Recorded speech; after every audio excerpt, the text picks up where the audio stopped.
Hello! Hi! I'm Millie Tamarez. And I'm Elise Morales. And this is Go Touch Grass, the podcast where we log in so you can log off. Elise and I are two chronically online comedians, and on this pod, we break down the week in internet discourse, viral memes, TikTok trends, and niche influencer drama so that you can do literally anything else with your time. And if you like what you hear today and you want to hear more, we have a Go Touch Grass Patreon with tons more content weekly. Access to our Discord community where we have a book club. We've got our spin-off series, Search History, where we go back and break down a viral discourse from the past. This week on the Patreon, we had an update to our segment, Cancel Watch, where we talked about a baseball wife. That was under fire. A baseball wife under fire. I feel like you never want to piss off teachers or single moms. Yeah, I think that's the, like... And she pissed off one of those groups. Yes, that is, like, the ultimate message of that story is, like, don't be trying to piss off single moms. Don't piss off single moms. That's not smart for a number of reasons. Also, why? Why are you trying to piss off single moms? Why are you trying to piss That's off... not right. And speaking of right, don't forget to leave a 5-star rating and review. We love your reviews. We need more of them. But really, the best review you can do is to tell your friends. Yep. Tag us in the story. We will repost. You know we're online. You know we're online, and we are on YouTube. Yeah. We are on YouTube. Subscribe to our YouTube. If you're watching our YouTube today, you'll see that Millie and I are actually recording at my apartment, which is the first time we've ever done that in general, but certainly on the free feed. Yeah. I don't think we've ever recorded an episode here. No, I don't think we've ever recorded an episode here, so you guys will be able to see it. You'll be able to see our Labubu's in the background because we have a wonderful member of Grass Nation who sent us Labubu's. Yes, and we have another member of Grass Nation sent, I think she might have sent me and you. Close. Well, she's a member of Grass Nation, but she's also a friend from college. Okay, it makes more sense, but I will say that, like, if only you got clothes for the Labubu, if someone wants to send me clothes for my Labubu. We need a P.O. box, because we can't be giving our address. You're right. We should stop giving an address, so we should get a P.O. box. So, first we'll get a P.O. box, then start sending us stuff for our Labubus. Yeah. Mine is named Luck. And mine is Serenity. Which we kind of feel like was a message from the universe. Because these were blind box Labubus, so I do feel like it's like tarot. It's like tarot. Kind of. Like, the Labubu that you get, like, that is the Labubu that the universe wanted you to have. And speaking of Labubu, tarot, brujeria, which is going to come up a lot in your segment and my segment. We have tons of brujeria happening on today's episode. How is your women's journey in Japan? Because I think the people want to know. The people witnessed it. I witnessed it. I was having fun. I was having so much fun watching you. Was having so much fun. That I was 19, when I was 19, I was doing those things. I had an amazing time in Japan. Japan is an incredible place. Japan's a beautiful place. The toilet technology that they have in Japan. We're living in the Stone Age here, and it's actually sad. It's actually sad. You could be having a toilet experience where the toilet knows that you're there, knows that you're seated, knows that you've sat back up, warms itself up, shoots water up your butthole, in whatever manner you choose. You can actually choose the manner in which it shoots water up your butthole. And this is a public toilet. Yeah, the public starts playing white noise as soon as you sit down. Yeah, that got me so that now I can't. Because even in college, like, because I went to college, like, I was an international student. Yes. That was the norm even in the college bathrooms. So I have something where I'm like, I shouldn't have to hear anyone pee or poop ever. And that's why I always play a radio. The technology exists for us to not hear each other in the bathroom at all. It's a beautiful place. I mean, Tokyo Disney was amazing. I did put up an Instagram story the morning that I was going to Tokyo Disney, and I said straight up, today I'm going to post in a way that has never been seen before. And may never be seen again. I was like, I'm going to push the boundaries of posting today. Mm-hmm. If you want to mute me, you're welcome to do that. I understand. If you want to tap in and out of these stories, I understand. But you need to understand that I am being forthcoming, and I'm saying I'm going to post over 100 Instagram stories today.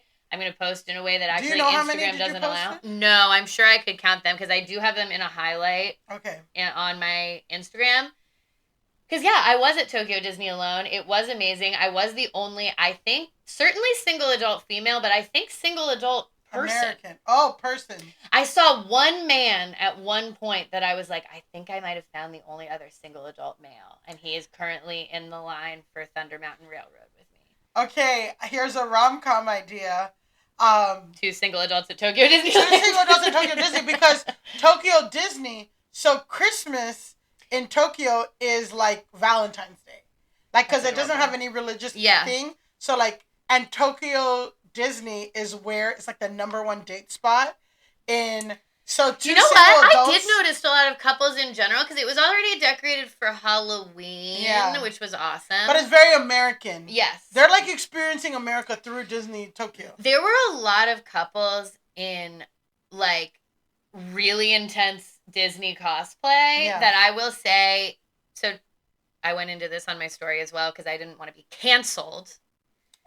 That Tokyo Disney is actually owned by not the Disney Corporation. I mean, I'm sure they actually do make money off of it, but like outright they are licensing Disney shit from Disney, and it is owned by this other company. But I noticed in the parks that they really don't have any like face characters, Mickey, any of that. There's like one place you can go to meet Donald and Daisy, and one place you can go to meet Mickey, but otherwise they don't have like princesses walking around. Some of them are in the parades and stuff, but I did not see the level of meet and greets that are typical of a Disney park where you're walking around, you're seeing the characters doing shit. Yeah. I wonder if that's a licensing thing, but because of that, they clearly don't have the same rules that the American Disney parks have around, like, you as an adult, you cannot show up dressed like Cinderella, like, head to toe, amazing costume Cinderella, because they don't want... I thought this was America. No, because they don't want children at the park becoming confused as to who is an official Cinderella versus who's a rogue. They'll see me as Cinderella and they'll be like, that's Cinderella. That's Cinderella. That's our Cinderella. They don't want the kids to become confused as to who is like an officially sanctioned princess, whatever. So there's like a thing in American Disney adult culture called Disney bounding, which I think we've talked about on the pod. We had a Patreon episode where we about the Disney bounding influencers getting canceled. But basically what that is like you dress up inspired by a character, but no one really could actually think you were that character because it's clearly not a Disney sanctioned costume. Anyway, the thing is, Tokyo Disney doesn't have that. And I did notice a high number of couples who would be like a really good Belle and Gaston. Yeah. Or like a really fucking good Rapunzel and Flynn Rider. Like they were doing some real shit. Yeah, but I'm like, there's just a level. You gotta think of the most anime adults in America. And you gotta think of like the level of Disney adult you have to be in Japan. Where it's like, the home of all this cool, like, animated characters and all this stuff, and you choose to, like, stand Disney and then go to Tokyo Disney, like, that's a level of Disney adult that we can't even understand those levels. No, it was something and again, this is part of my TikTok algorithm. I thought I was prepared. I thought I was prepared for the fact that the Beauty and the Beast ride is a complete fucking masterpiece that exists only in Tokyo and is one of the most beautiful pieces of art I've ever seen. But I wasn't actually prepared until I saw it, and it was so fucking good. And I wasn't prepared for the level of Disney adult that I saw at Tokyo Disneyland because, again, they're able to express themselves in different ways. There were people in costumes that were unrelated to Disney as far as I could tell. They just were like, Halloween, I'm showing up in costume, there's a raven on my shoulder, I'm wearing, like... How are you going to ride a ride with a raven on your shoulder? Wasn't about. There was a girl that I saw who had, it was like a raven on her shoulder, a little top hat, this suit, and like claws. And I was, for the life of me, like, who is this girl? Is it just like Harajuku? Like, was she just going to Harajuku? I think that some people were in really good Disney costumes. Some people were in like unrelated anime seeming almost furry-ish type costumes. And then some people were just wearing like a Halloween outfit. And those people looked fucking amazing. You know what's so funny? So flashback to Millie in college at this, and you know, it's a I was in an international student, and I was hanging out with this guy, and he's like walking his bike, and we're just hanging out together. We're walking through an empty parking lot at the school. It was like after school practice or something.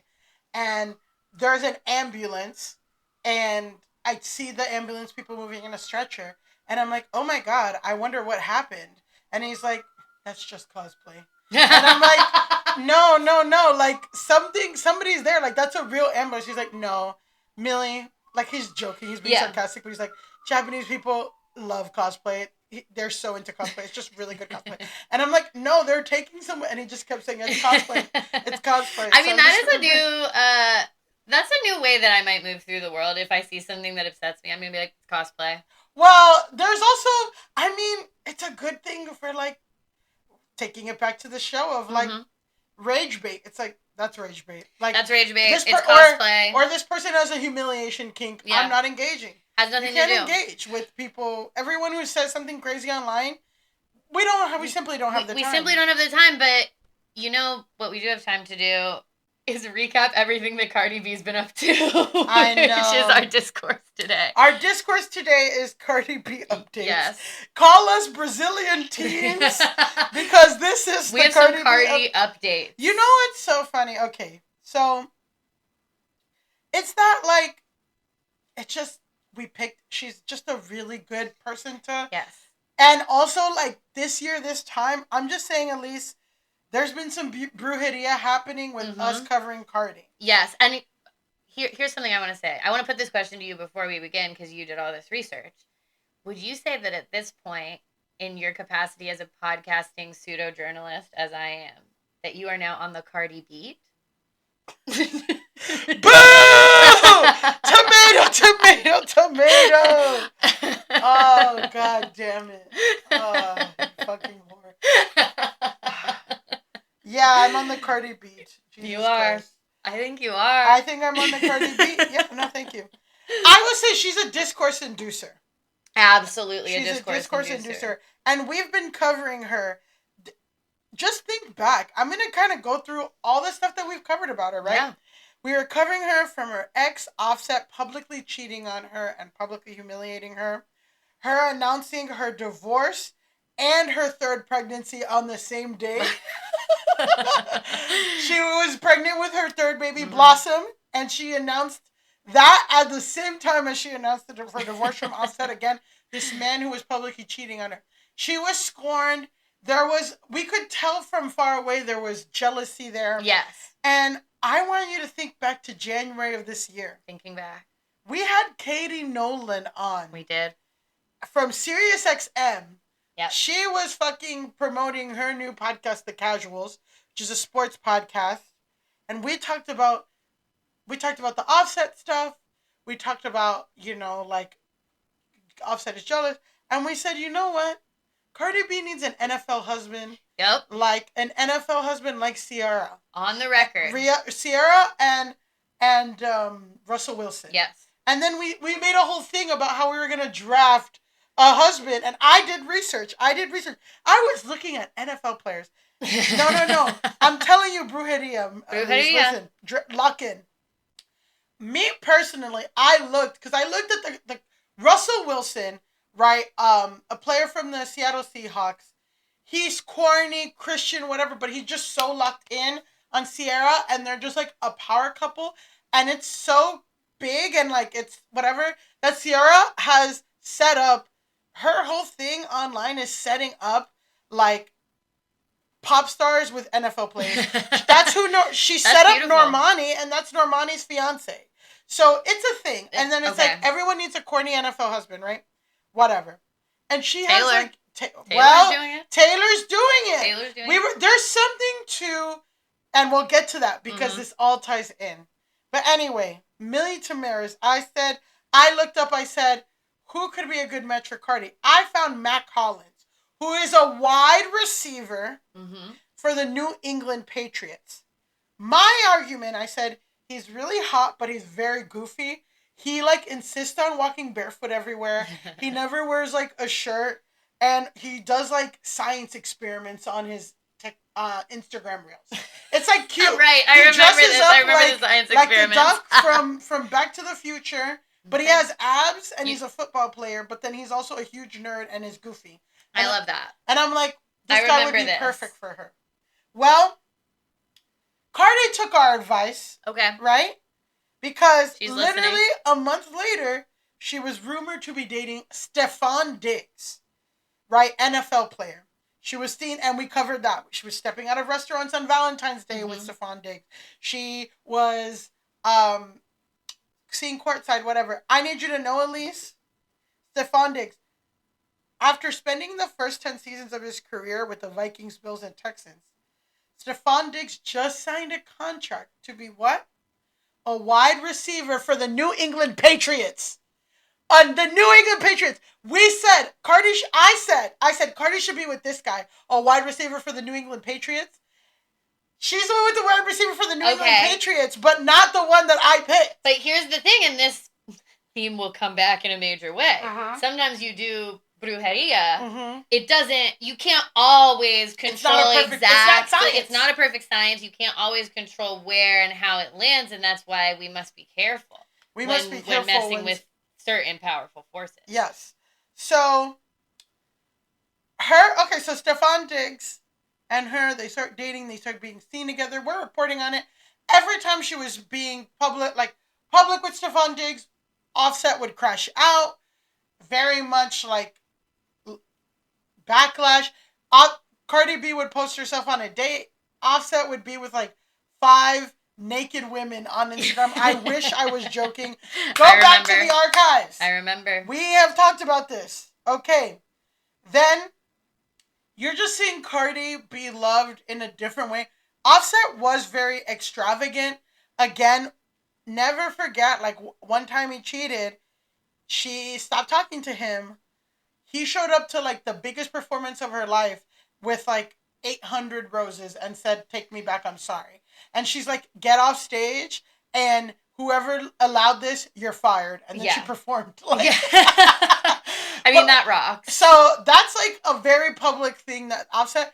And like, I'll say that Stefon Diggs is very extravagant, but there is a little tinge of thoughtfulness there. Like, because it's not just, so, I don't know. For example, one of the moments that went viral that I was really like, wow, was she's like, Stefon knows that like I've always wanted to go to Versailles, but I never have time when I'm in Paris because I'm so busy. So he said he booked a hotel. He booked, the Airbnb was a castle. He booked a castle for them for the whole weekend. And like, I'm just like, that's really cool. But like, and that doesn't like take from a moment of hers or like put her on the spot in any weird way. I think, and obviously once again, I'm kind of coming at this from like a Swiftian perspective, watching, but similar feelings of like watching an artist that you really like start a relationship with like football guy, fancy football guy.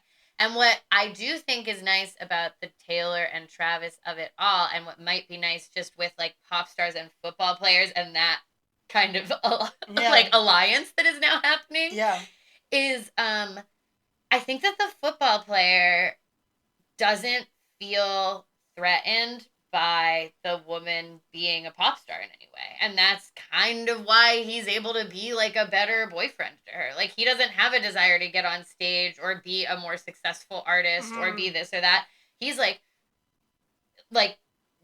oh shit, my girl's really, really, really famous. That's fucking cool. Like, well, somebody also said too, which is also like a man said this, a black man said this on TikTok, was like, to be an athlete, a professional NFL athlete, you have to have a very regimented, you have to have a lot of discipline. You have to have like a really tough workout. You have to whatever. So that's also why pop stars and athletes. And then this guy was saying like, she's just getting dicked down in a completely different way. Well, yes, also that. Because like, even if you have a good body as a rapper or something like that, a rapper's lifestyle, a musician's lifestyle versus like I'm talking about a rapper. Cardi B's a rapper, but a female rapper there's just different expectations, and we will get into the different expectations of female rappers. But like a female rapper, you're supposed to be scantily clad, do choreography, and rap at the same time. A male rapper, you can do whatever you want, just show up, whatever, and no one sees. So just in the level of like dick downness with an NFL athlete who actually has to like work out and stuff, like it's just different. It's different, and I think that's why we're seeing the pop star NFL athlete alliance over and over and over again. And Megan Thee Stallion, she's dating a current NBA player.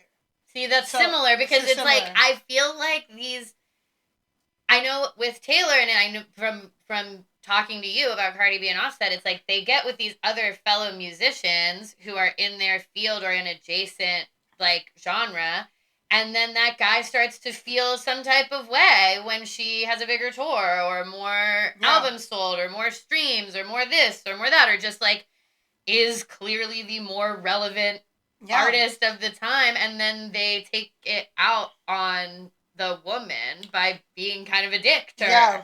Yeah, and like, again, pick fights before big events. And it's something, again, that we... So, another very viral moment for Cardi and Stefan was footage of them at a yacht party with a bunch of hot women twerking. And there were 3 girls all up on digs. And one of them passes a little baggie of pink cocaine to another.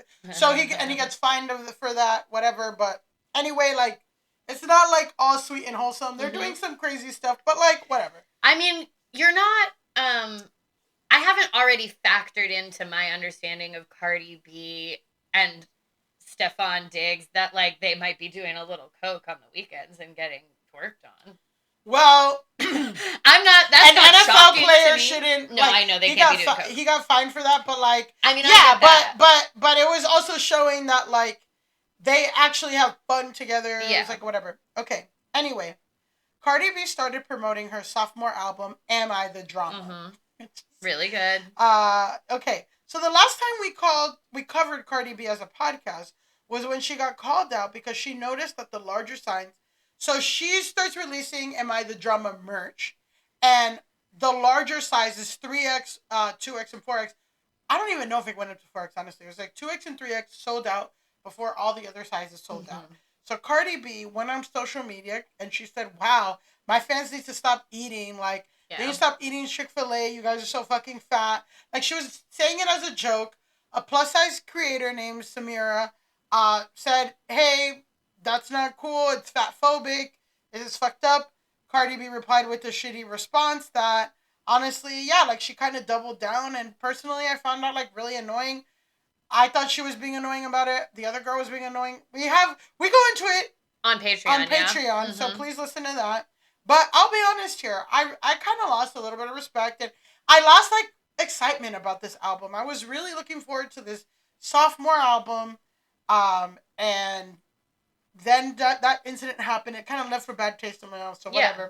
So then that was the last time we heard about her. Since then, she was in a lawsuit.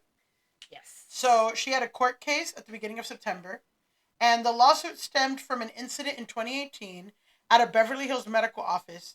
So this security guard by the name of Imani Ellis claimed Cardi B assaulted her by hitting her, spitting on her, and having her staff hold her down. Cardi B's attorneys argued Ellis tried to record the rapper without consent and there was no physical contact. So Cardi B was going to a doctor's office. Yeah. A security guard said that Cardi B attacked her. The lawyer said, no, they didn't. It was also like, an OBGYN appointment, right? So it's like, it's not even just going to the doctor. It's like she was going to like a pregnancy appointment. I feel like that there's something like extra violating about that to me, that she was going to a private, so she could sell, and it's like, so the security guard could sell the footage to TMZ. Yeah. And everyone could speculate. And also like, just by the nature of her going to which we'll get into, this will tie back of like, by nature of just hearing her that she's pregnant, in discourse gets induced. Yes. So maybe she might not even have wanted people to find out at that moment. 2018, that timing was, I think, before the first daughter. Yeah, that's what I was gonna say. It's like, also this was at a time where she wasn't like publicly pregnant, and she's having like a pregnancy related appointment filmed. I just think you are asking to get in an altercation with someone if you're doing that to them. Well, especially someone from the Bronx. Cardi exactly. B. Yeah, especially if that person is Cardi B. Yeah.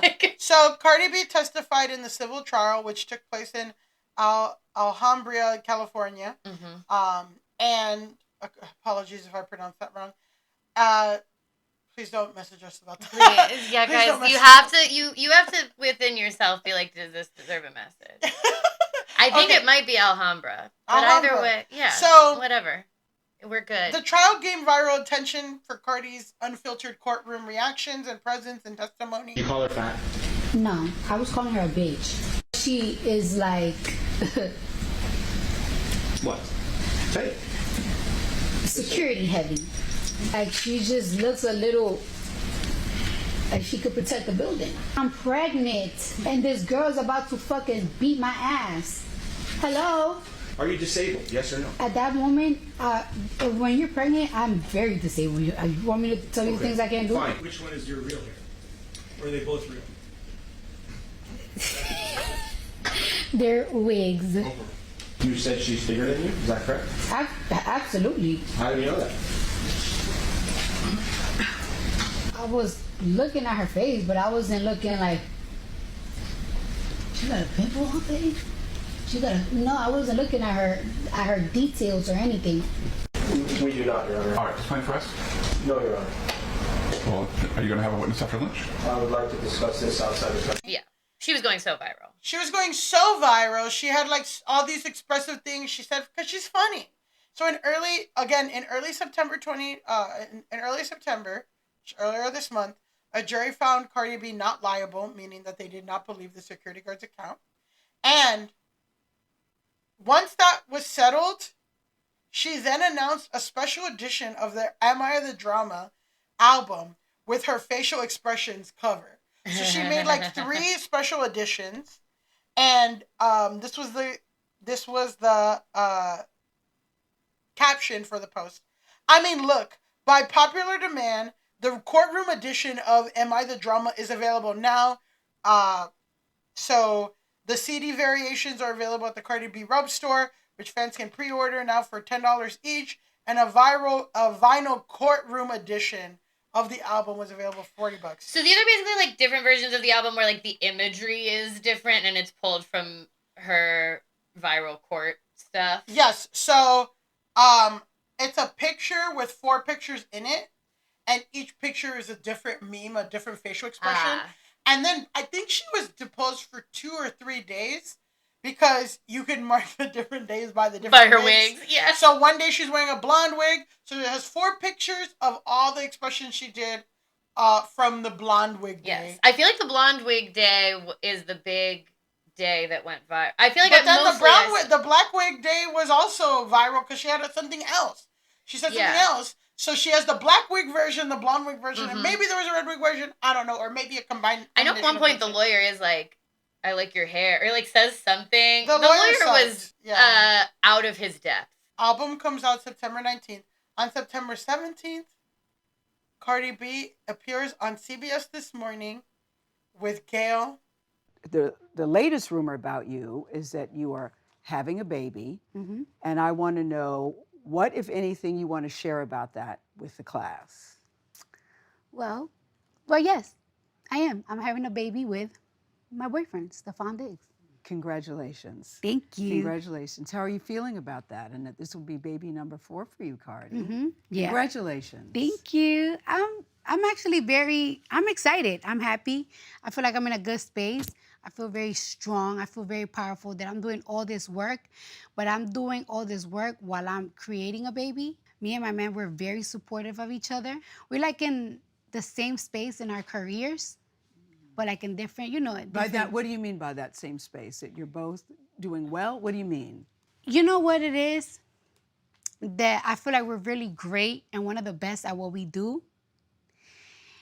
And me and him think the same way. Like, it's like, yeah, we're one of the greatest, but what's next? What we doing again? We do it again. We have to do it again all the time. It's not like we're never like comfortable. we just want to keep doing it. And that's just how we both are. You have a song on your new album. I can't wait for people to hear the new music, but there's a song called Safe. Yeah.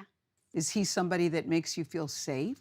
Very safe in both ways. Physically, I mean, like, you see how big he is. Yes, I did see, yes. And he just makes me feel safe and very confident and very, like, strong. I mean, like, 2 weeks ago, I was literally having a panic attack. I was, like, crying and crying and crying just because I was just getting really nervous with, you know, the whole album rollout. People were coming at me very hard. You know, sometimes people love you, people hate you, and people was just saying very mean things about me. And I'm like, see, this is why I don't put music out, because it's like, this is my art and this is something that I put a lot of love and time to. And it's just like, sometimes, like, it's like when people just rip it apart, it hurts you and it crushes you. And he was just like, girl, you better get it together. And it's like, he makes me feel very confident. I feel like feeling safe is feeling confident, feeling like it's like you could do it. And it makes you feel like you could take over the world. Well, I'm happy that she's in a relationship where she feels that way. Like, that's very beautiful. And, yeah, I do think, again, it comes down to, like, especially for someone who is successful at that high a level for a woman, like, you have to find someone who likes that about you. Yeah. And, like, it doesn't make them feel some type of way about themselves. Yeah. Like, I just feel like it's so common, and I see it on the level of just, like, where Millie and I are at in comedy all the time. Obviously, you know, we're right under Cardi B and Taylor Swift in terms of notoriety and all that stuff. We're in the Kia Asylum. Yes. But still in the Kia Asylum. These guys get spooked from the Kia Asylum. Yes, and it's like you'll see a guy who is attracted to a successful woman who's successful in his field, and, like, there's something about her talent that attracts him to, like, want to do that partnership, but then also immediately comes to resent it and sabotages and all of this shit. And I feel like Cardi was dealing with that, and I feel like a lot of pop stars deal with that. And even if it's, like, an actor, I feel like if you are in, like, you can't even really go adjacent in, like, the fame world, because even the actor will be like, you're more famous than me. Whereas a football player, their calculation of famous is totally different. Their brains, I'm sorry, are also yellow, which is fine. Like, we don't need you doing too much. You know? Yeah, you don't need to be doing so much. You don't need to be doing so much with that brain. So this is where the controversy comes in. Okay. And we were talking about, like, maybe this segment being, like, the main segment, or even being Grasshole, because this is where the Grasshole comes in. But okay. So that's Cardi B. Cardi B releases that on September 17th. Okay. That interview. So, boom. There's a podcast called The Read. Okay. And it's a weekly pop culture podcast. And it's hosted by Kid Fury, two comedians called Kid Fury and Crissel Ross. They're based in New York City. So okay. They're both black and queer, and they're super funny. And they started out, like, on Black Twitter. Kid Fury was doing stuff on YouTube. So I've definitely seen clips of The Read. Like, I feel like it'll come up in, like, Instagram and TikTok various times. Yeah. Like, I've never listened to it myself, but I'm familiar with it from that. So they've been out since 2013. So here's some stuff about... Yeah, so they're black, queer, super funny. They started off on Black Twitter. They met on Black Twitter. And then they, like, moved to New York and started this podcast. They talk about mental health in a different way. So I'll just read some, like, just to get the vibe of this. Okay. So this is from HuffPost, Taryn Finley. And she said, The Read is, a quote, a fun, slightly raunchy, expletive-filled, brutally honest podcast that doubles as a safe space for black people, and stated that The Read with Kid Fury and West made a definitive mark and have helped usher in a wave of black podcasters after them. The Guardian wrote in 2014, The Read is a casual but energizing voice in the podcast world. The podcast world is dominated by straight young male comedians reaching middle age. By straight white male comedians reaching middle age. And Kid Fury and Crissel are black, gay, young, and cool. Their perspective is more sensitive to race, sexual identity, and minority experience with than any other podcast that exists right now. Mm-hmm. So, except for us. Well, this was written in 2014. So that's kind of the vibe. So again, I'll just say, I mean, I don't want to get too like down in the podcast numbers, but you can't get public information about how many podcast downloads a podcast has. But my little trick is looking at reviews. Honestly. Yeah. Reviews is like, I can gauge how many whatever. Like, and please review Go Touch Grass. Please review us on Apple Podcasts and on Spotify. We're about at 100 reviews, for example. Yeah. And I'll be transparent that we are in the upper 5% of podcast listeners. Yes. And we're not making listen, it's like that sound. It is impressive. Like, I'm not going to say like, it's impressive. It's impressive, but it doesn't translate to that like we're making a ton of money. I feel like you can't really make money from podcasting unless you're in that 2 or 3%. Yeah, like truly the top tier.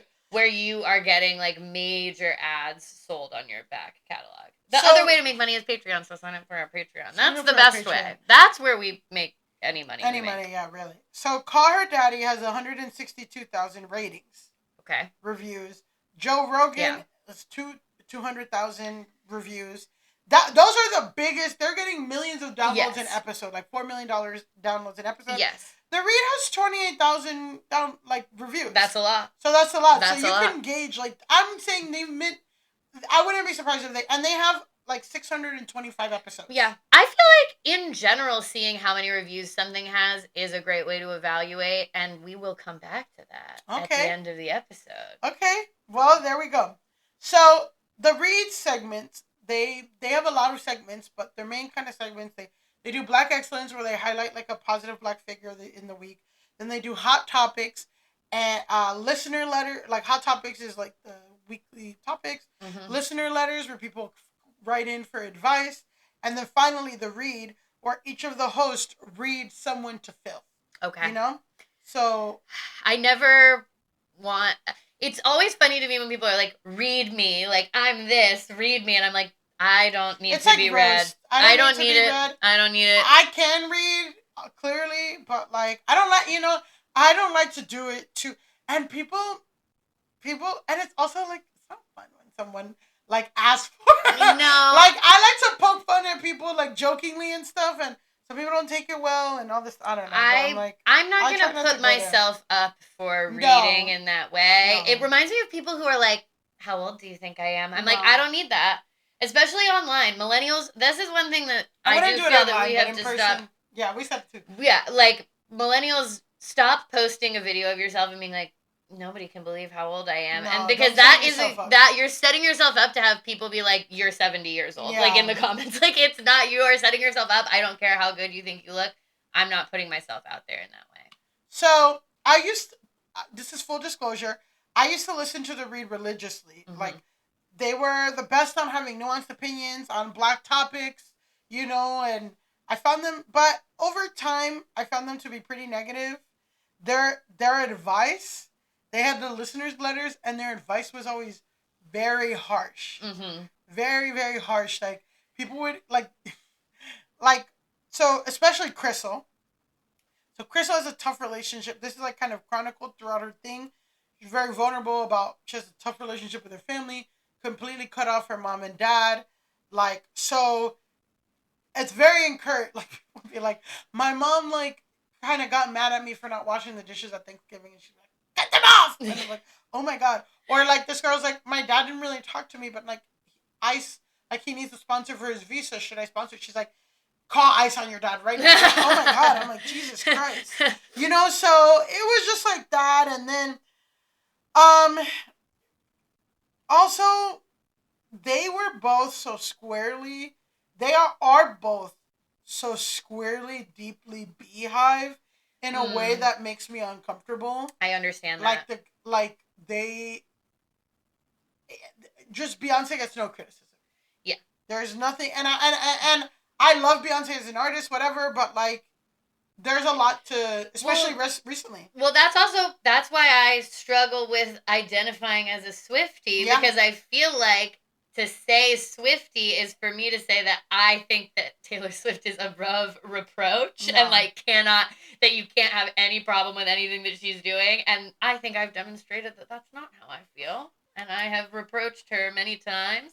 I am excited for the new album, which is coming out like in a couple days. But beyond that, like I do think, again, yeah, it's like you can love Beyonce, but to me, Beehive is different.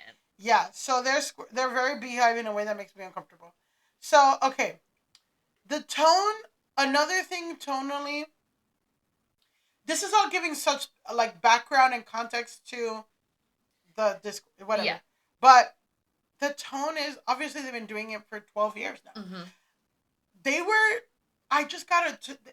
They're not happy to be there. They're a little resentful to do their pod.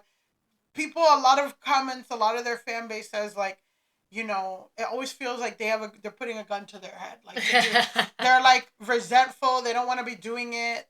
They have a lot of issues with and I don't say this. Like, it's fucking hard. We had a month like production break. Just production. Yeah, because we recorded, as you guys all know, a great series of episodes.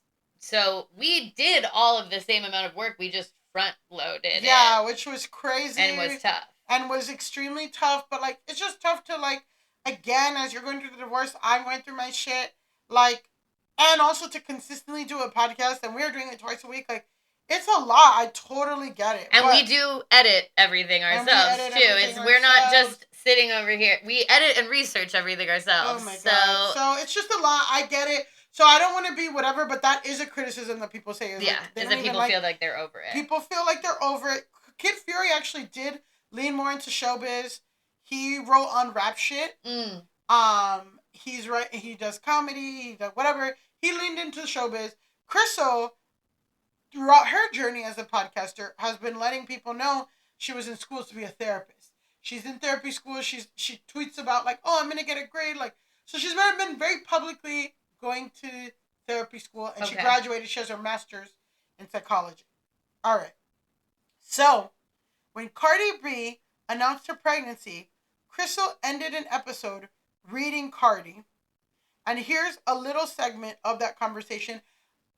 Immediate, like, concerns about the welfare of the children. It is just, I'm just like, girl, you have 3 babies already by a nigga that you admittedly hate. Right. And have said that you wanted to murder. And not even divorced from. Yet. Yeah. And you just met this new nigga. Yeah. Kids that you're still getting to know. And they're like, yep, sign me up for another one. Yeah. That's not a decision I would make or suggest. But hey. No, I'm not okay with this. I can't just, oh, it's your pussy, so it's your business. Like, technically, yes, that's true.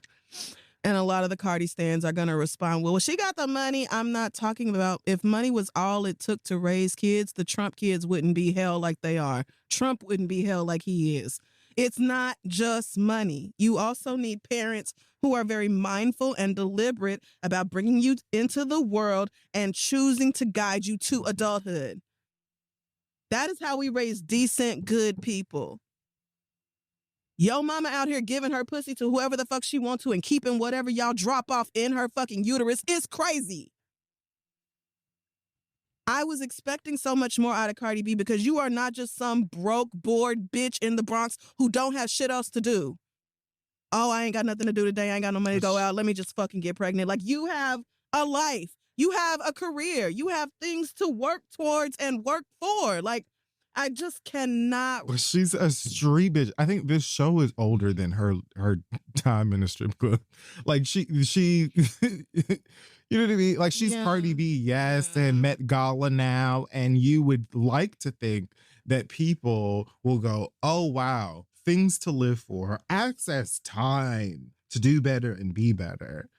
Or having 3 kids already, maybe because you have so much money, it's not really hitting you because other people are doing so much of the actual day-to-day childcare work. Maybe it's not hitting you how much kids really do need a solid foundation and need their parents to be locked in and engaged with them. You say, oh, well, my kids are fine because it's an assortment of nannies to take care of them 24/7. Your children will be hurting for the lack of their father's presence in their life if their father is either lacking because he's a healthy, great dad who's simply not around anymore, or lacking because they deserve a healthy, great dad who's not there and never was there because that's not Offset or who he is or what he does.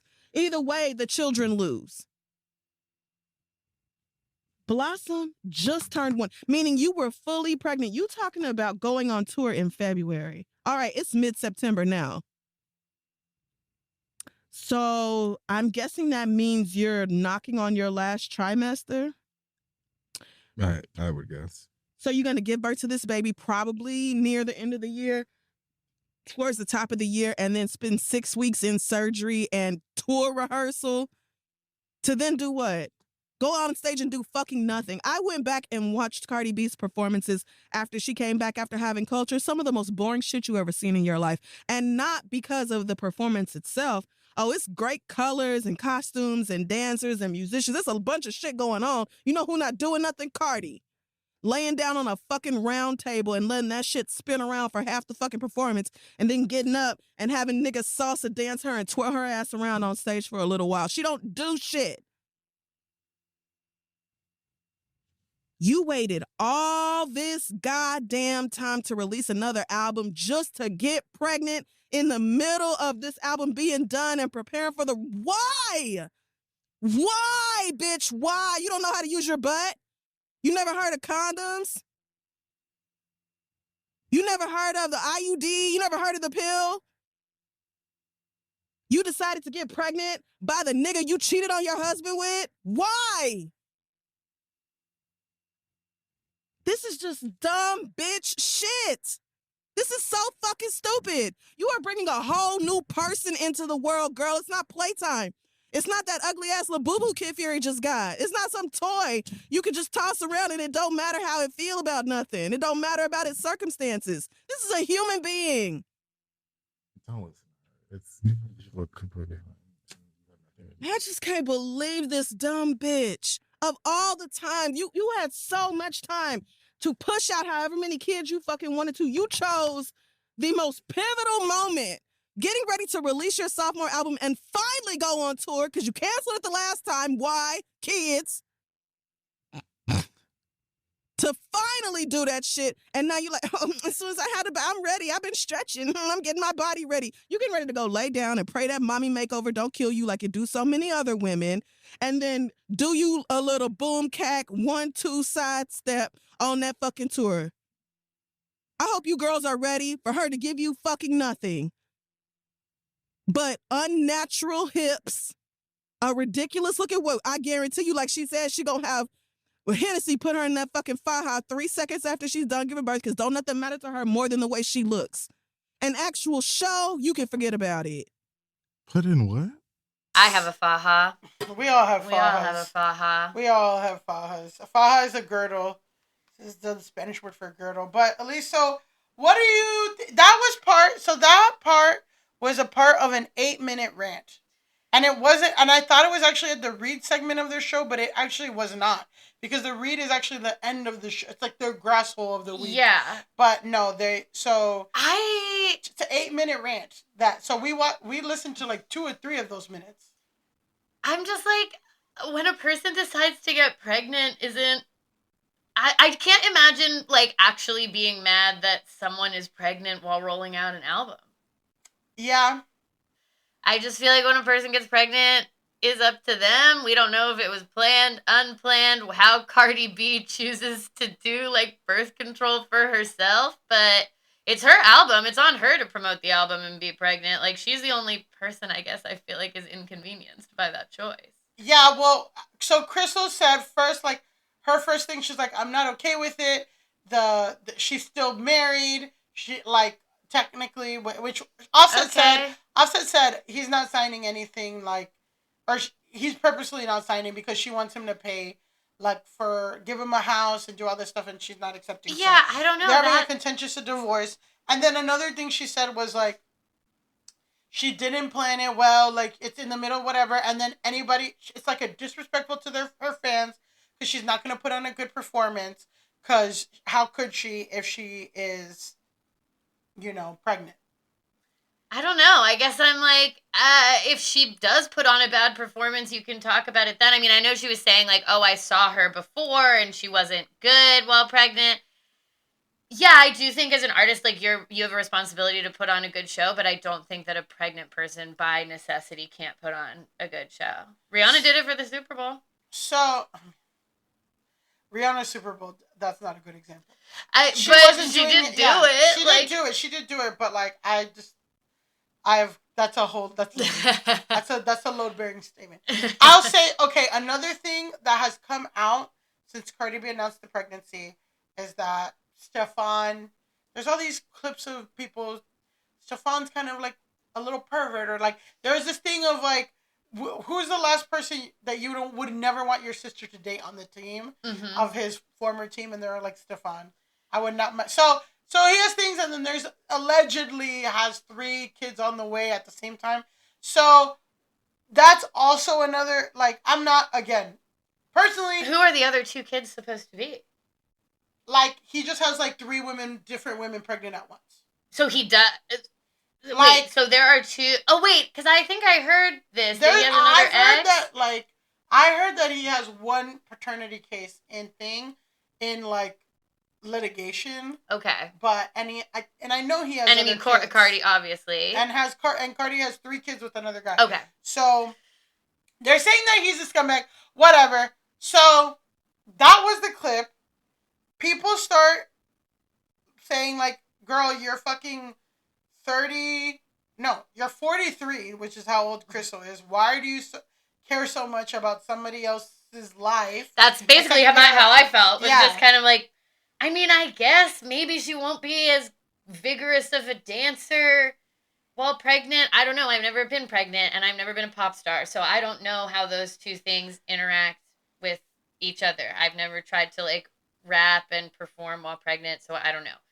And Crissel was saying, like, another thing was like, you're gonna be abandoned. It's not, because people are like, well, she has the money and resources to have as many kids as she wants. And yeah, like, and whenever it's not she about wants. money, and it's not. She's like, it's not about money. It's about being there. Your kids are gonna be neglected. You have everybody raising your kids except for you. This and this and that. So I don't know if that's true. Well, a lot of people obviously got upset. They're like, this is why I stopped listening to the read. They're so fucking miserable and negative. Another thing people said was like, Crissel was saying the truth, but like, she's just putting it a little harshly, or like, that's a normal Crissel segment, which is like, this is literally how she would talk. You know what I mean? It doesn't mean that it's right or wrong, but like, that's again in the realm of her like, vibe. That's what she vibe. does. So it's not like I do think that she has some outsized like kind of grudge or something against Cardi too, but also, yeah, like, she is childless. She has a fraught relationship with her parents. So there's that context. But a big thing that people were saying was like, you're a mental health professional. You should not be talking about people and children the way that you do. Like, it's not okay to talk about like somebody that you don't know. You have a parasocial relationship, and also you're talking really crazy about like a mother. Yeah, and it is, well, don't piss off single moms, number 1, but it is kind of a thing where it's like, okay, if her intention is to be a therapist, you might have people that you have to be a therapist for who are having an unexpected pregnancy at a time that maybe isn't ideal, or have chosen to have a nanny, or this, that, or the other, you know what I mean? And so it's like, for you to be on the record with these like really harsh judgments against a manner of living that exists for a lot of people for a lot of different reasons, I don't think is wise. So let's see what Crissel had to say about that. Okay. Hi guys. Hi Lady Reeds. Hi mommy baby girl. Hi. Y'all are really mad. I forgot how exhilarating it is to have this many people pissed off. It's been a while, so I just wanted to clear something up real quick. Like, please continue to have your hashtag discourse. But I'm seeing a lot of, that's not appropriate for a therapist to say. What kind of therapist talks like that? I just want to be super clear that I am not a therapist. I have a master's degree in mental health counseling, but I am not licensed. I am not practicing. I do not see clients. And that's very deliberate. I did that on purpose because, number one, I never had any intention of changing careers. Therapists make a lot less than I do on average. And I went to school to learn, not to do something different with my life. I wanted to understand how my therapist was able to help me and do so. So it was just, therapy was really a life-changing experience for me. So I wanted to understand how she did that. And now I know. And I take that education with me. Obviously, it's impossible to separate that from my thoughts and feelings, whatever else. It obviously influences the things I have to say. But I am not a therapist. I haven't been a therapist since I graduated over a year ago. And so I did not want to be bound by all of the rules, regulations, ethics, moral standards, all that the therapists have to worry about. I don't have to worry about because I got my degree and left. In New York, you have to do another 3,000 hours post-grad to be licensed. There's exams you have to sit for. I just was never interested in doing that. So I hope this helps. I'm assuming most of you who are mad are Cardi stans or super fans because I've said the same thing about Cam Newton, Nick Cannon, countless other men, even in the same episode. I went straight from dragging Nick Cannon to dragging Cardi B, but y'all are just mad about the Cardi thing, which lets me know this is for y'all to deal with respectfully. This is not on me. I'm very consistent when it comes to kids. I don't play about kids. And that is something that really got solidified in the pursuit of my degree. I learned a lot about child development and child psychology. And so I feel more strongly now than ever that y'all need to be doing right by these kids and not deliberately bringing them into chaos and confusion. So hope this helps. Really loving all this engagement. Keep it up. Thanks so much. Bye. I mean, I do think that she, has, I think points were made in that.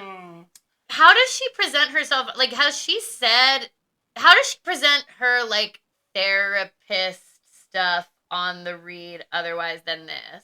She uses it when she gets the listener letters and she talks about it. But I feel like sometimes it is, therapizing or just having, a background to be callous or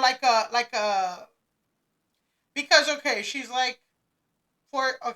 she's the comment about I make more money than a therapist does. Well, yes, that's yeah, you're fucking rude, and also you're not excited about because when you're listening to the podcast she's well, I'd rather do showbiz doesn't mean anything, she doesn't want to be there, all this stuff. And then when people are so I thought you were going to be doing therapy, you should not be acting like this. She's I'm not a therapist, I make way more money. And it's so it's the playing at both sides that people called it. Because for me, watching it and not knowing how she speaks about that background on the show, I'm well, yeah, I mean, it does seem valid to me if you want to get a master's in a discipline, but not actually become a therapist because you just want to learn about therapy and learn more about how mental health counseling works. That is valid to me, I guess. But the big caveat with that is I don't hear the other side of her using therapy to be I'm not really a podcaster, I'm a therapist, and then going back and being I'm not really a therapist, I'm a podcaster. Well, people also said the people that she is comparing Cardi B to, Nick Cannon and Cam Newton. I think Cam Newton has at least 6 kids from different mothers, and Nick Cannon, we know that he has 12 or 13, and most of them, only two or 3 of them share the same mother. Yes. But it's from 15 different things, and none of them live. So people were taking problem with you're comparing Cardi B, who had 3 kids with her husband. They broke up and had a messy divorce, and now she's with a new boyfriend. Okay, she had a kid earlier than whatever. But she's not anywhere. It's not actually that outlandish of a family structure. Yeah. In number one, whereas 11 kids with 6 different women, that is abnormal. You don't see that as much. And number 2, It's incredibly misogynistic. Yeah, it's like disingenuous to say, oh, well, I also criticize these men. And it's like, well, yeah, but criticizing a woman's reproductive choices is inherently a more loaded thing to be doing than criticizing a wealthy man's choice to have a gazillion kids. Like, criticizing the way a woman chooses to have kids, when she has kids, and whether or not she can work effectively when she is pregnant. These are all actually way more loaded topics than like Nick Cannon's shit. Yeah, and again, like this whole thing of like, well, I just care about the kids. I just care about the kids. Like, people had issue with that. So Cardi B took to Spaces, and she responded. As she will do. And Cardi B's kind of the only one who will still take to Spaces. She takes the Spaces. But you know what? You know what I realized? This, because she doesn't have to be on camera, she's doing the Spaces while she's getting her makeup done.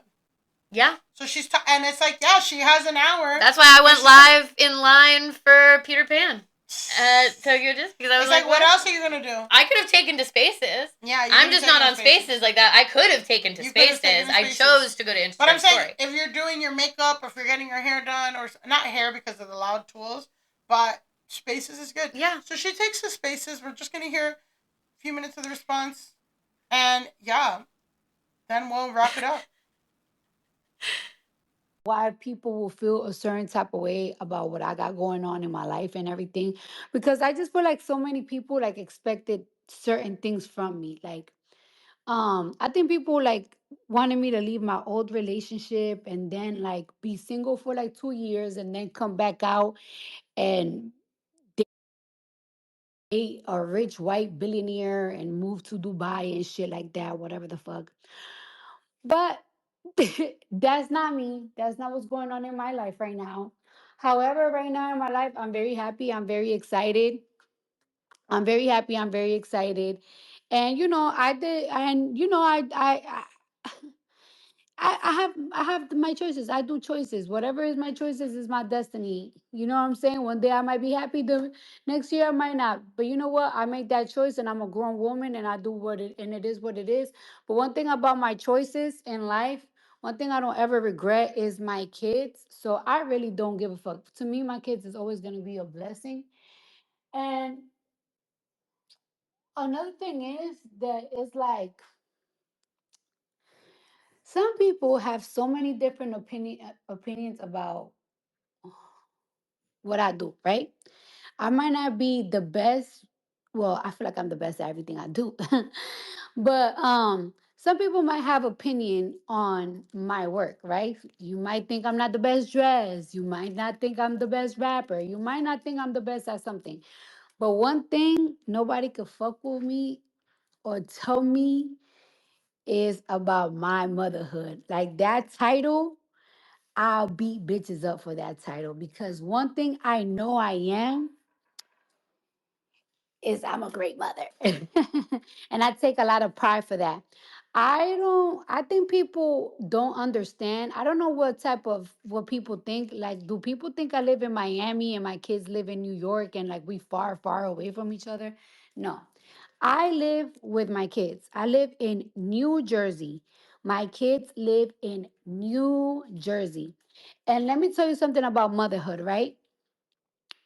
Unless a man has you put up to be a housewife and you don't have a job and you wake up every single day to be a housewife and be a house mom and everything, you always gonna have to sacrifice some time to work and make money. Like, for example, right? My schedule is different, but most women in America, in the world, they have a 9 to 5. So because they have a 9 to 5,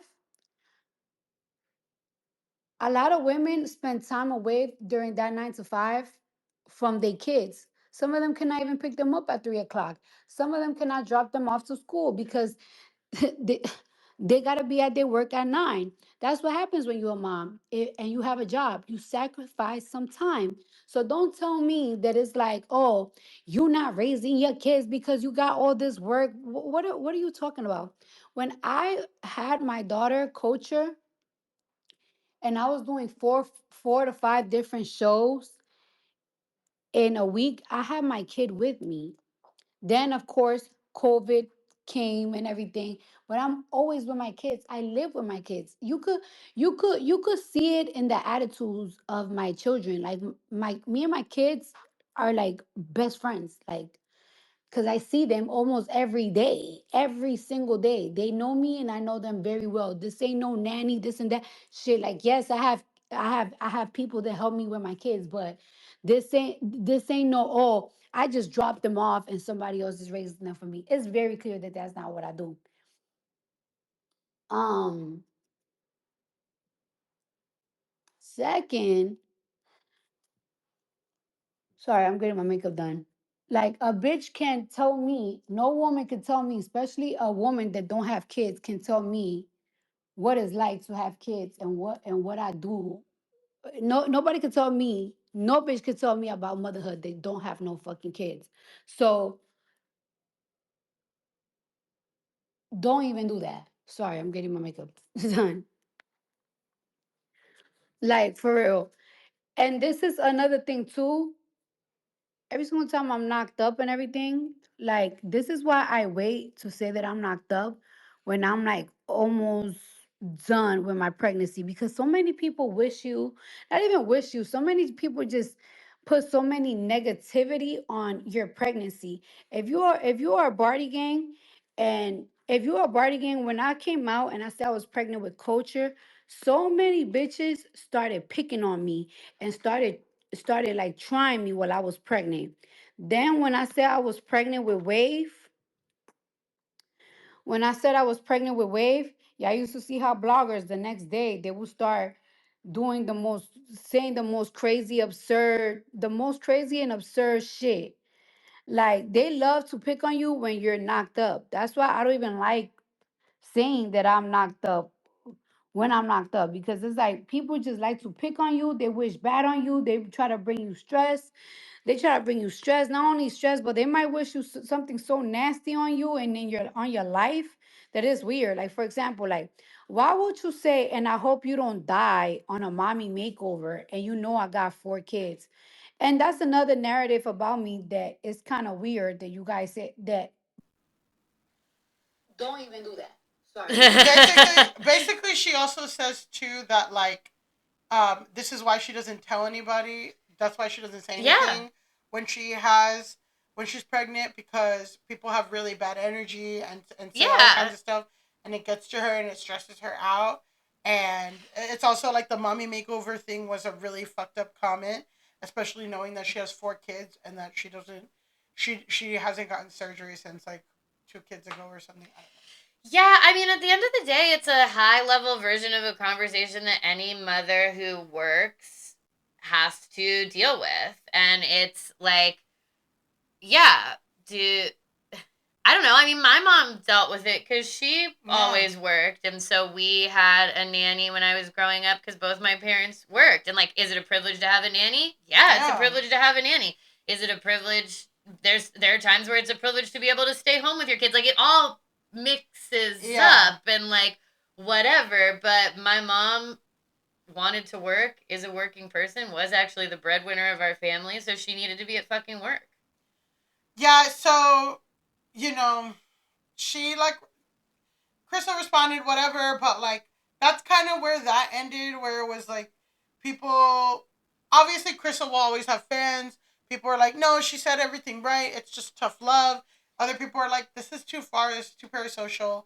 But for the most part, like, people were really impressed with how Cardi B responded, like, very calmly explaining all the circumstances. Yeah, I think she, like, articulated herself very well, and I feel like she always does. Like, I do think she's very, very good at expressing herself, and that's part of why she's such a good artist in general. Yeah, she's good at expressing herself. It's why she goes viral in the courtroom, because she's being funny, problematic as well, but funny and problematic in equal measure. Like, she is a force to be reckoned with in terms of, expression. So if you're gonna go toe to toe with her, you should know that.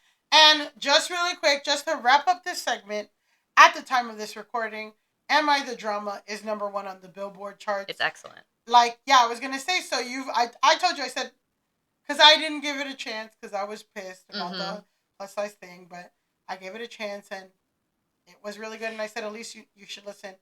And the question is, one, like, just really quick reflections on the album, and two, is Cardi B the drama? Cardi B is the drama. Yeah, she is the drama. Yeah, no, that's what being a discourse inducer is. It's being the drama. That's immediately answered. Absolutely. Cardi B is the drama, but the album is so good. It's really good. It's so interesting to me because now, like, I just engaged with the Cardi album because it came out while I was in Japan or, like, going to Japan, and that was not that Japan energy necessarily.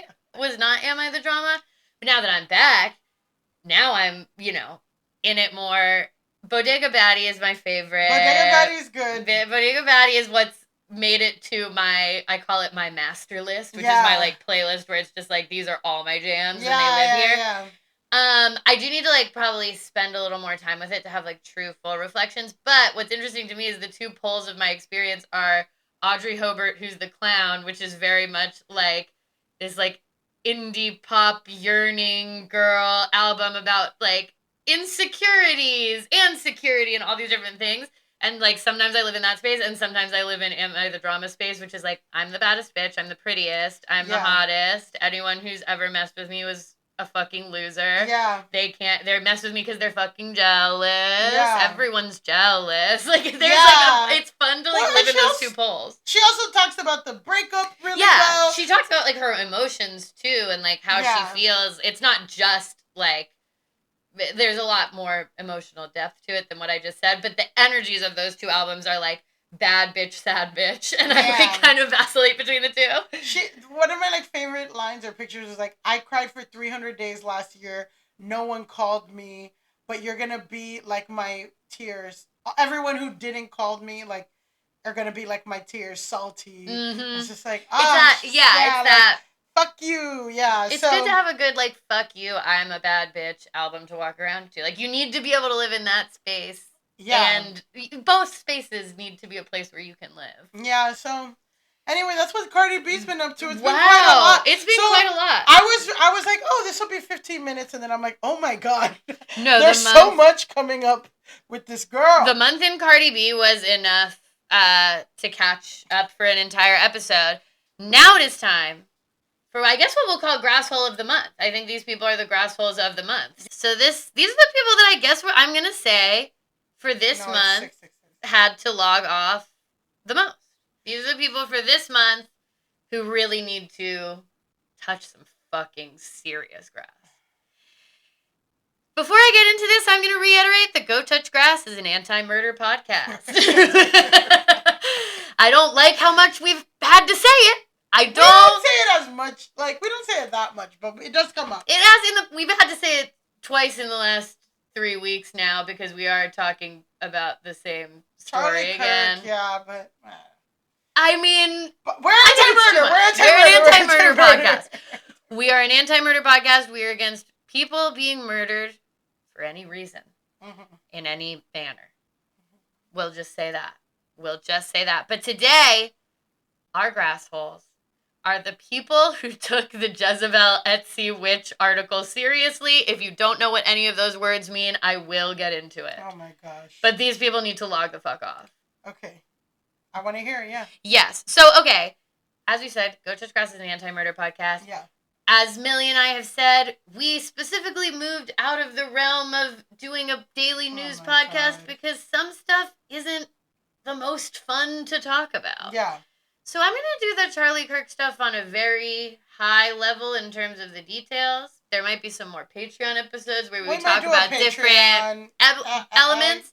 Here we're keeping things very squarely focused on the reaction to an article that was published on the feminist cultural commentary site Jezebel, which, disclaimer, I do write for, but none of the information, like, nothing that is said in this segment represents Jezebel, is from Jezebel. I wrote an article or two for Jezebel. I do, like, a weekly pop culture roundup for them. Yes, I am not covering it in my capacity as a person who contributes to Jezebel. Yeah. To be very clear.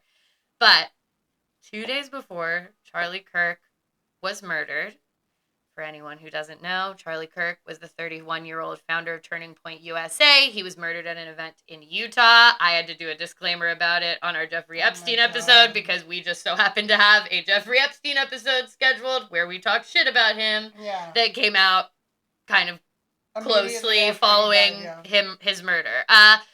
He was against everything that Billy and I believe personally, pretty much. But Charlie Kirk and Jeffrey Epstein. Both, yeah. This is an anti-Jeffrey Epstein podcast. We're also an anti-Jeffrey Epstein podcast. We'll say that. But for anyone who doesn't know, in terms of like online presence, Kirk is most famous for these debate style videos where it's like sometimes he sets up a chair and sits under a sign that says "Prove me wrong" to debate people. This was actually the setup during the time of his murder, which is anti-murder. Yeah. And then he would also do more like traditional theater style debates where he's debating like a Hassan Piker, or like someone who's known to people, and it's more of like a traditional debate style. Yeah. And then he also does these like Jubilee videos. Put a pin in Jubilee. Yeah. We can't do it right now. Jubilee is like... Put a pin in Jubilee. But it's basically these videos. You'll see them go viral. It's a series called Surrounded. And it's like one person sits in a circle and will say like, I think abortion is murder. And then a bunch of people who are surrounding them will like jump up and debate them. Yeah. So that's what he is known for. He's very closely aligned with Donald Trump, the MAGA movement, all of that stuff.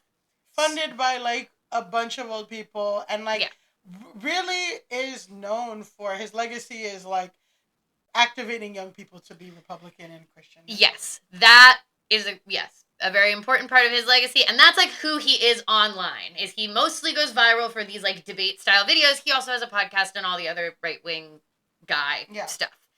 Jezebel, like I said, is a feminist cultural commentary site. It's a blog. It's a genuine news publication. It was founded under Gawker Media in 2007. We can put a pin in Gawker Media. Oh my God. Put a pin in that. On September 8th, which is 2 days before Kirk was murdered at this event in Utah, Jezebel published a satirical article called "We Paid Some Etsy Witches to Curse Charlie Kirk." Well, so Jezebel has since taken the author's name off of that piece. So I'm not going to say the author's name here. I'm not going to give any author information, whatever. It was written by a person and then eventually got attributed to Jezebel's staff, because at the end of the day, because people are going to get crazy. People are getting crazy, and it is an obvious joke article. So I want to do, like... Again, it's called "We Paid Some Etsy Witches to Curse Charlie Kirk," and it came out 2 days before his murder. Is it an unfortunate coincidence? What's an Etsy witch? Yes. Well, an Etsy witch is a witch that you can buy spells and whatnot from on Etsy. There are a ton of them. We'll get more into the specifics of that, but like, there is this world on Etsy where you can buy spells. Yeah. And what I will say is, after reading the article, I feel like the real point of the article was more to talk about the process of like buying something from an Etsy witch and like what you can do. And the Charlie Kirk of it all was just like the funny container of like, this is what we're gonna buy. Because it's like, it's a trend, right? It's a trend that people are engaging in. People are buying. And it's something, again, that I said on Blue Sky. Honestly, though, like, it's a thing where it's like, you can buy a spell, but there's so many witches on Etsy. It's such a fucking subculture. So it's a cool way for them to talk about the subculture. It's a cool angle, while also highlighting someone that they would want to objectively curse, which is someone who's made his entire platform about how women should not be working. How women need to stay at home. How America, like, how the Civil Rights Act was bad. How all this stuff. So they're like, let's curse this guy who, and, you know, they said they wanted him to get acne. Yes. So I'm going to read a little bit from the piece just so that, like, you guys, the listeners, can understand the tone of the article and, like, where it's coming from. So this is an excerpt that begins with, "Disclaimer, the ethics of cursing a stranger. Now, is it ethical to curse a man I've never met? Probably not. But is it unethical to let him keep talking? Yes. So here we are in the gray area. I want to make it clear, I'm not calling on dark forces to cause him harm. I just want him to wake up every morning with an inexplicable zit. I want his podcast microphone to malfunction every time he hits record. I want his blue blazers to suddenly all be one size too small. I want one of his socks to always be sliding down his foot. I want his thumb to grow too big to tweet. To ruin his day with the collective feminist power of the Etsy coven would be my life's greatest joy.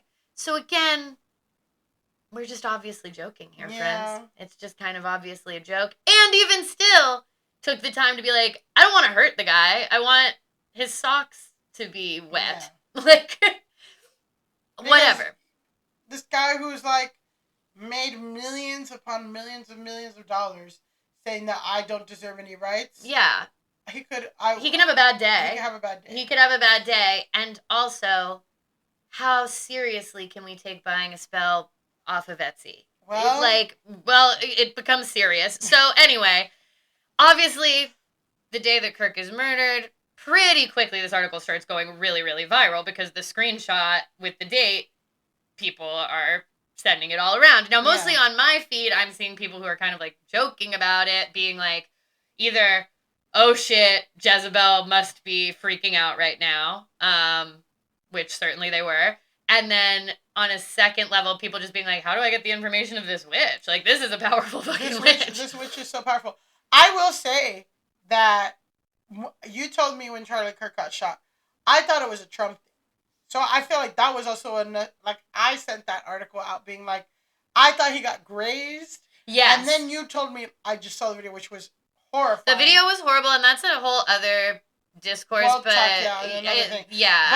I didn't realize how bad how bad it was. That's the thing too, is I do think it started going viral when people did not realize that he had actually died. Yeah. So I think that I know that when I first heard about it, I initially assumed the same thing. I was like, there's no way he's dead. I mean, that's horrible. That's scary. Like, I don't think it is good for there to be assassination attempts happening. No. Ramping up, being successful, unsuccessful. I don't think any of that is good. So I was like, not praising any of that. No. But it suddenly felt significantly more serious once I was like, oh, he's died. Yeah, like that's crazy. This is really fucking bad. Because my family was like, I was in the group chat, I'm like, oh my God, look at this article. And then they're like, this is really fucked up.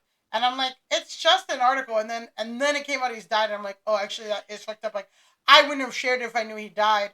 But also, yeah, like, just to quickly say we are anti-murder, but it's also like, he said things that I don't like and I don't agree with, but in this country, supposedly, right, we all have that right to do it. Yeah. And we should all have the freedom, and that's a whole other pin in that. Freedom of speech. Put a pin in the freedom of speech. But, yeah, like, whatever. Yeah, so obviously, I think this is kind of how the timeline goes. News of him getting shot comes out. People immediately find this article because it had been very recently published. The screenshot is kind of wild to look at. People are making jokes. Then it starts, I feel like it took about an hour or so for it to be like, oh no, he has died. Yeah. Like, he's dead. Then it starts to take this different turn.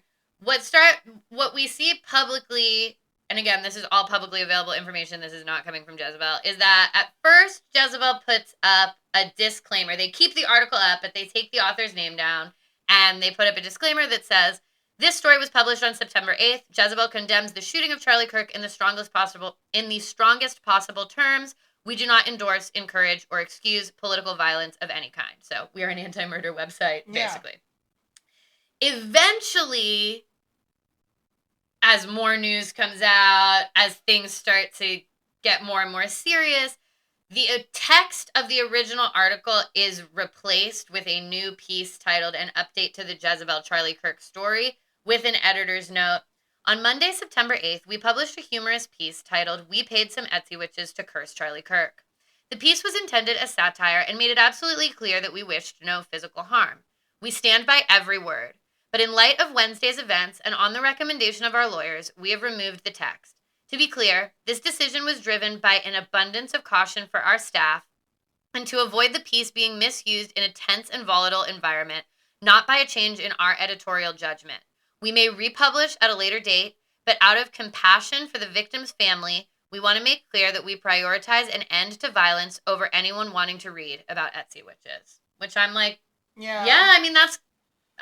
Oof. it was getting hot, and I understand why you have to take stuff. Like, I'll even say, because my pop culture roundup is published on Tuesdays, so I was still like, my byline was still on like the front page. There was a point where the discourse was getting crazy enough that I was like, ugh, like, am I gonna get weird messages? I never did. Yeah. Nothing, but like, I appreciate the abundance of caution situation. Well, these people are crazy, and, you know, I feel like there was a lot of anger on the right, you know, and they're very good at capitalizing on anger and hate and fueling more to get people to get more active. That's kind of their whole thing. They put fire on it, and then when people found out that the shooter was someone similar to Charlie Kirk or had more things in common that they anticipated, they wanted to find someone that was different to galvanize into whatever. So having the Etsy curse shit up there was probably could be seen as asking for an invitation. And I saw that Megyn Kelly did something. So that's what we're about to get into. Okay. So basically, to round this out, I do want to talk about some of the insane responses to this, because again, guys, it's an article published 2 days before his death that's an obvious joke. It's an unfortunate coincidence, but like, to try to take seriously that an Etsy witch could have been involved in like to actually speak about this article with seriousness, it's really, you have to fucking touch grass. Or to blame them, yeah, exactly. To think that it actually has any effect on anything. Yeah. I'm sorry. You're nuts. You're nuts. So, on a recent episode of Megyn Kelly's podcast, this was on September 23rd, 23, this has her, first of all, she talks to Erica Kirk about the Etsy witch, which she just relays what Erica Kirk said, but she's like, Erica Kirk was rattled by the article, and like basically tries to say that they had gotten a priest to pray over them days before he was killed because of the curse or something. And I'm like, yeah, right. There's no way that they knew about the article before it came out. There's no way. There's no way. I didn't even know about the article, and I followed. Yeah, it was a joke article. There's no way it made it to him. The only reason that it has any prevalence at all is because of the unfortunate timing of when it was released. So I'm going to play a clip from Megyn Kelly, but I also want to read this comment because this is like the tone of how people are legitimately speaking about this situation. This is a comment from someone named Mark Strong. The spirit world and demons are real and not to be discounted, but they can only do what God allows. The book of Daniel provides a rare glimpse into the conflict between angels and demons. On a macro scale, the blood of martyrs has always been the seed of the true church because persecution reveals true or false faith. As detailed in Matthew 24, persecution of the church will increase greatly during the forthcoming tribulation, when you will be hated by all nations because of me. We haven't seen anything yet. This is an article about Etsy witches. Etsy witches. Oh, man. I'm just like, I gotta read fucking 15 articles, like, in the Bible to understand what you said. On Matthew 23, and on page 24, and then I'm like, God damn. I don't want to yuck anyone's yums. Yeah. I don't want to make fun of anybody. If you believe in demons and demonic spirits and that's part of your religion, I believe in demons. I believe I dated 2 or 3, yeah. Yeah, I've experienced a demon in my life. Yeah. And like we've said many times, we will go to Planet Woo. Oh, we're about to go to Planet Woo in a minute, but like... I just said that I predicted that Cardi B would end up with a wide receiver from the New England Patriots. But to truly actually believe that an article on Jezebel about buying a spell from an Etsy witch is the reason why contributes in any way to like a disturbing act of political violence, like you have to fucking chill. So the last thing we're gonna do, and then we're gonna play kind of a game, is we're gonna get the tone from Megyn Kelly of how Megyn Kelly talked about this on her podcast, because this is why these people need to go touch grass. This is crazy. This is a person who was a journalist. First, I have a sort of out of left field story to bring to you, and then I want to start with it. I've been wrestling with whether to bring you this story for a few days now. I've been wrestling because I find it so vile and off and odd. I wasn't even sure where to go with it, but I decided that I had to do it because the groups who did this deserve public censure. I learned when I was out in Arizona last week that 2 weeks before Charlie Kirk was assassinated, the far-left website Jezebel declared that it had a mission to cast bad luck or a curse on Charlie. They wanted to hurt him in some way. They declared, quote, if the far-right misogynist with a bad haircut wants to villainize independent women, Jezebel is more than happy to be the hag of his nightmares.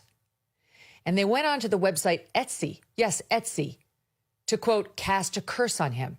Yes, this is actually a thing.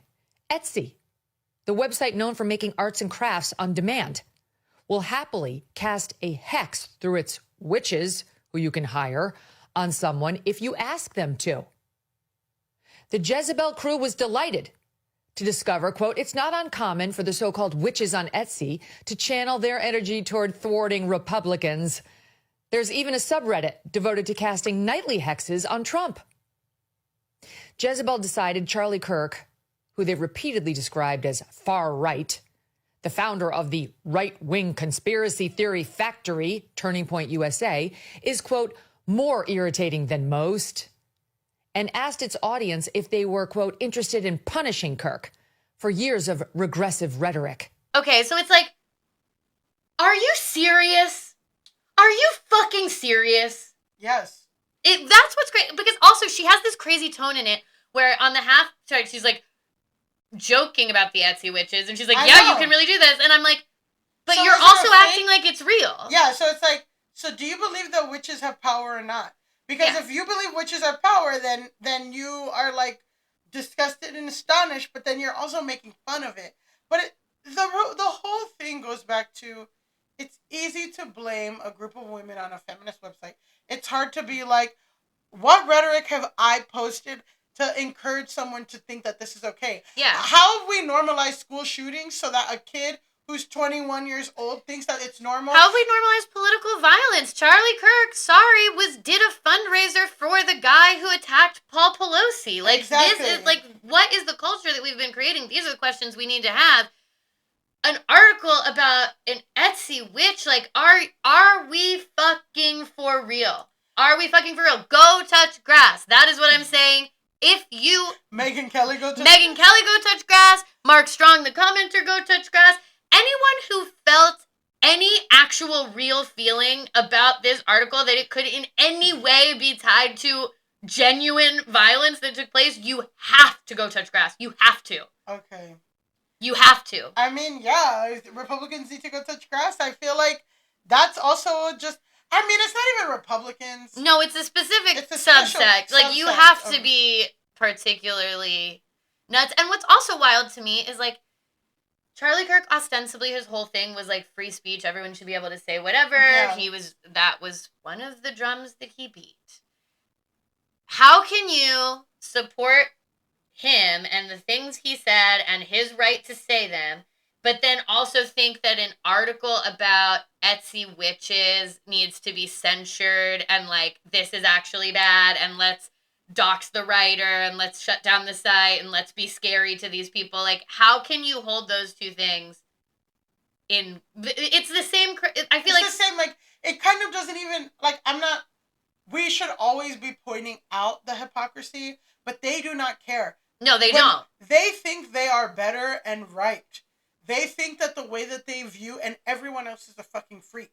So of course they think that they should be able to do shit that other people shouldn't do. Of course they're like, free speech for me, like, but not for thee. Yeah. Exactly. And like, when they do stuff that's fucked up and it's a joke, we have no humor, the Paul Pelosi the left has fundraiser was a joke. Humor, whatever. But this article that literally says we paid an Etsy witch to give him a zit is going to get national attention.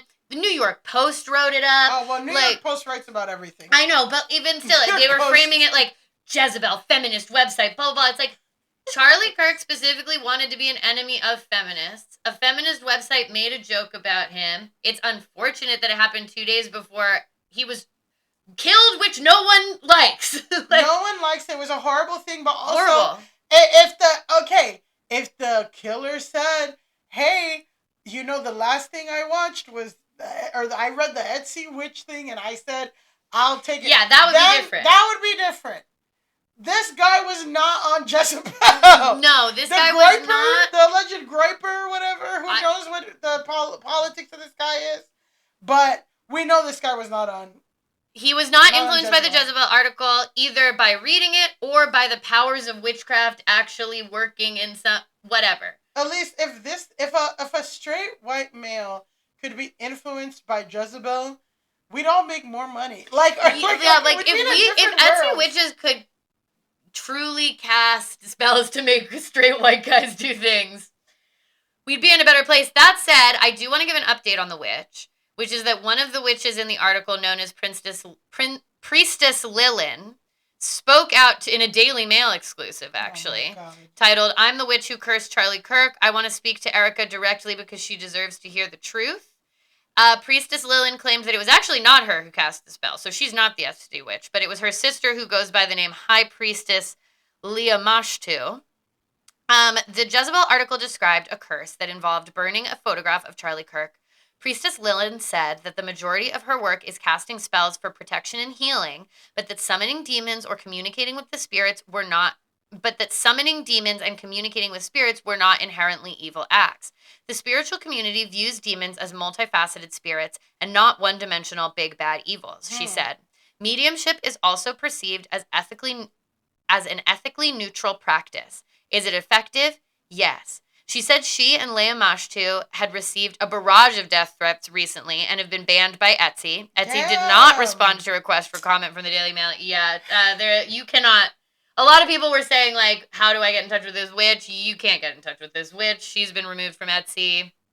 They've been removed from Etsy because I guess I understand Etsy having a policy against spells of harm. Yeah. I don't think she should have gotten fucking her store taken down. I know. I would say you can't have the curse. Make money. Like, I understand Etsy existing in a weird ethical framework around letting people sell spells on the site. Yeah. Whatever, but you can still buy spells on the site, and we're gonna end this episode. Millie, a long time ago, had said we were gonna get a success spell from an Etsy witch. Yes. We've learned that they're more powerful than we could possibly imagine. But I was crippled by indecision. So I have chosen 3. Thank you. And we are going to do a poll on Spotify and on our Instagram to which of the 3 of these Etsy witches we should get a success or there's one success adjacent spell. We'll decide between these people. So the first one that I want to show you, Millie, this is Covenant Coven. Okay. Covenant Coven, they have 5 stars, but 129 reviews, and they've been on Etsy for 5 months with 900 plus sales. So, new to Etsy, but, they're, 900 plus sales in 5 months. That's not bad. Yeah. That's not bad. They have offerings like the Get Hired spell, a powerful good luck spell, and a social media success spell. So that's $13. We could specifically buy the social media success spell. They also have a vaginal tightening spell and a win a divorce spell. Well, the thing is, I feel like it's legal, and my divorce actually doesn't have a lot of legal. I wouldn't want to waste it on that because you can't. Yeah, we got that figured out. Exactly. I don't need a spell for that. Vaginal tightening. You need the divorce spell. Cardi B. Cardi B might need the divorce spell. We could buy it for Cardi. Now we also have Lady of the Moss. Lady of the Moss has her pictures 4.9 thousand. She has a 4.9, but she has 23.9 thousand reviews. No, I'm trusting her. 88.5 thousand sales. Yeah. 13 years on Etsy, and I do like her pictures better. Her pictures are better, and I don't know. I do like that she's in Canada. Yeah, there's something about not being U.S. based that I like, though I'm not sure where Covenant Coven is based. Well, Covenant Coven says United States. Covenant Coven, they have clearly edited images. The cover photos are edited, but when you click on them, you can see how her actual candle setup is, which is a little nicer. Lady of the Moss, you see her actual candle setup for each spell, and we have the good luck, success, and growth spell which is a same-day casting and only $3. So... Well, now we know why she has 88,000 sales. Yeah. But then I feel like a $13 spell, like she's actually doing it. A $3 spell, like, is she, like, what is she doing? Yeah, you know? so these are the questions, these are what we're putting to you, because you guys are going to have to vote on this. Yeah. And then, but that is the Good Luck and Growth same-day cast. This is actually listed as a bestseller. I don't like her handwriting is giving first grade teacher, which isn't, there's nothing wrong with that, but I don't know if I want my witch to... I want my witch to have more of a, like, it looks like she was writing on a scroll. But, you know, whatever. As witches, you know, come into the modern times, their handwriting might change. Yeah. And finally, we have Arcane Alchemy GB, which I think the GB means they're in Great Britain, if that adds anything to you. And they have a powerful success spell, which is $6. This is also a same-day casting. And this is her setup of candles. We've got a little video here so we can see. And this promises instant money, love, fame, luck, and success, powerful magic for immediate results, same-day casting for manifestation. I kind of love, I like that this encompasses a lot of stuff. Oh, and to get Arcane Alchemy's stats, it's kind of in between. It's at a 4.8, but with 347 reviews. Yeah. 1.3 thousand sales and a year on Etsy. Interesting. So these are the options, guys. Coven, where we would get the social media success spell. Yeah. Lady of the Moss, where we get the same day good luck growth success spell. Yeah. Or Arcane Alchemy, where we're going to get the same day powerful success spell. Yeah.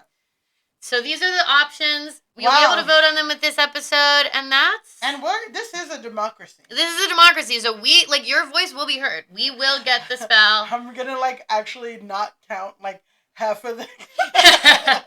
You'll be like, well, they voted from a red state, yeah, so it doesn't count. Yeah. Okay. I mean, I feel like we caught up as best we can. We're back to regular episodes after this, guys. Yeah. Thank you for giving us the time off. I hope you liked our banked episodes. I feel like they came out really great. We loved our guests. I loved our guest. I'm so excited to be back in the groove. Yep. And I think, I feel like for the crime of taking a satirical article seriously enough that people are actually sending death threats to a witch. All the people who did that, go touch grass! Go touch grass! And until next time, listener, go touch grass!